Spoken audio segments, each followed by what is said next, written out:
Hello viewers, আসসালামু আলাইকুম। আশা করি আল্লাহ তাআলার অশেষ রহমতে আপনারা সকলে ভালো আছেন। আলহামদুলিল্লাহ, আমিও ভালো আছি। আমি আজ খুব অল্প উপকরণ দিয়ে মজাদার আমের জুস বা শরবত আপনাদেরকে বানিয়ে দেখাবো। দেখেন, আমের শরবত বানানোর জন্য প্রথমে কিন্তু আমগুলো টুকরো করে কেটে ব্লেন্ড করার জন্য আমি ব্লেন্ডারে রেখে দিলাম। তারপর স্বাদ মতো চিনি দিলাম। তারপরে অল্প একটু স্বাদ মতো বিট লবণ দিলাম। ঠান্ডা পানি দিলাম 1 গ্লাস। এই আমের শরবতটা কিন্তু অনেক সুস্বাদু হয়েছিল। আপনারা এইভাবে বানিয়ে খাবেন, আশা করি আপনাদের অনেক ভালো লাগবে।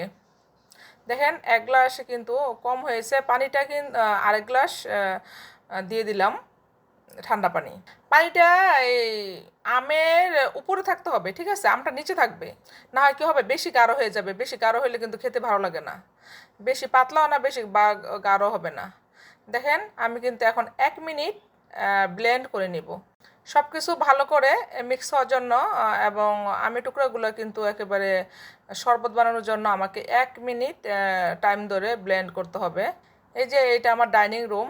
আমার ডাইনিং রুমের মধ্যে কিন্তু আমি শরবতটা বানাইতেছি। সেই জন্য শরবতটা ওইদিকে বানানো হচ্ছে, আমি এদিকে আমার ডাইনিং রুমের কিছু অংশ আপনাদেরকে দেখানোর চেষ্টা করলাম। এ কাজে আমি ভিডিও করতেছি, আমার হাউস অ্যাসিস্ট্যান্ট আমাকে হেল্প করতেছে। তাকে বলে দিচ্ছি কীভাবে করতে হবে। হ্যাঁ, আমি ভিডিও করতেছি, তাকে বলে দিচ্ছি। আমি যেভাবে বলে দিচ্ছি সেভাবে করতেছে। তো আমার ব্লেন্ড করা কিন্তু শেষ, আলহামদুলিল্লাহ। এখন কিন্তু আমি চেক করে নিতেছি যে আমার মিষ্টি এবং যে লবণ দিছি সেটা ঠিক আছে কিনা, এবং পানির পরিমাণটা ঠিক আছে কিনা। ঠিক আছে, তা আলহামদুলিল্লাহ আমার সবই ঠিক আছে। আমি চেক করে নিয়েছি, আর কোনো আসলে বাড়তি আমার দিতে হয় নাই। তা আমি কিন্তু অনেক সময় হয় কি, আমগুলা একটু ভালো করে মিক্স না হলে খেতে ভালো লাগে না, আশ্বাস লাগে। এর জন্য আমি আরেকটু ব্লেন্ড করে নিয়েছি, যাতে করে আমার খেতে কোনো প্রবলেম না হয়। এখন আপনারা যদি আঁশ থাকে আমে সেঁকে নিতে পারেন। আর যে আমে আঁশ না থাকে, না ছাকলেও হয়। হ্যাঁ, ঠিক আছে, না ছাকলেও হয়। এটা আপনাদের একান্ত চয়েস। আপনারা কেউ যদি চান যে সেঁকে খাবেন, সেঁকে খেতে পারেন। আর যদি আঁশ মনে হয় যে না না ছাকার প্রয়োজন নাই, না সেঁকেও খাইতে পারেন। তো ইচ্ছা করলেও কিন্তু এই আমের শরবতের মধ্যে ইচ্ছা করলে আপনি খাঁটি দুধ অ্যাড করতে পারেন। আমি আজকে দুধ ছাড়াই বানিয়ে দেখাইলাম। আপনার দুইভাবে করা যাবে, এইভাবেও খেতে পারেন। ইচ্ছা করলে সাথে পানির পরিবর্তে আপনি দুধ দিতে পারেন, সেটাও ভালো লাগবে। তো এখন কিন্তু বাজারে প্রচুর আম পাওয়া যায়। তো আমগুলো কি করব, এরকম করে কিন্তু আমরা শরবত জুস বানিয়ে দিলে বাচ্চাদেরকে আমরা বড়রাও এইভাবে খেতে পারি। হ্যাঁ, আর আমের মধ্যে কিন্তু অনেক ভিটামিন আছে। আর এটা তো বাসায় বানানো জিনিস, সবগুলো স্বাস্থ্যের জন্য অনেক ভালো। তা আমি সবসময় আলহামদুলিল্লাহ চেষ্টা করি বাসায় বানিয়ে আমার সন্তানদেরকে আমি নিজে খাওয়ার জন্য, পরিবারের সবাইকে নিয়ে আমি হাতে বানানোর জিনিসটা বানিয়ে খাওয়ার চেষ্টা করি। তো আমার কাছে খুব ভালো লাগলো, ভাবলাম যে আমি আমার দর্শকদেরকে অনেক পরিমাণ ভালোবাসি। সেই জন্য আমার দর্শকদেরকে আমি এই রেসিপিটা শেয়ার করি।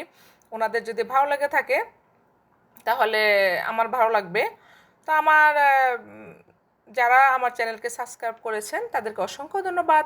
যারা এখনও সাবস্ক্রাইব করেন নাই, প্লিজ আমার চ্যানেলটাকে সাবস্ক্রাইব করে বেল বাটনে ক্লিক করে দিবেন। তাহলে আমার ভিডিওগুলো সবার আগে আপনার এখানে পৌঁছে যাবে। হ্যাঁ, তো যদি আমার ভিডিওটি আপনাদের ভালো লাগে থাকে, লাইক দিবেন, শেয়ার করে দিবেন। আর আপনারা এভাবে বানিয়ে বাসায় খাবেন। আপনাদের শরবত কেমন হলো আমাকে কমেন্ট করে জানাবেন। আর এই সম্বন্ধে যদি কোনো কিছু আপনাদের জানার থাকে তাহলে আমাকে আপনারা কমেন্ট করে জানাবেন। আমি ইনশাল্লাহ উত্তর দেওয়ার চেষ্টা করব। সবাই ভালো থাকবেন, সুস্থ থাকবেন। পরবর্তীতে নতুন কোনো ভিডিও নিয়ে আসার প্রত্যাশা রেখে আজকের মতো বিদায় নিলাম। খুদা হাফেজ।